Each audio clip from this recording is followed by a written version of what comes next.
ಆನಂದ ಶಯನ ಅನಂತನ ನಯನ ನೋಡುವ ನಿಮ್ಮ ನಳಿನ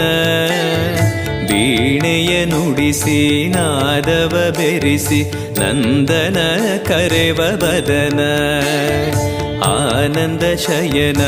ಅನಂತನ ನಯನ ನೋಡುವ ನಿಮ್ಮ ನಳಿನ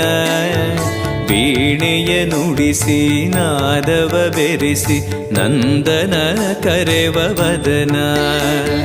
ಭಾಗ್ಯವಿದು ಗುರು ಭಾಗ್ಯವಿದು ಮಧುರಾಪತಿಯನ್ನ ನಟನ ಮಧುರವಿದು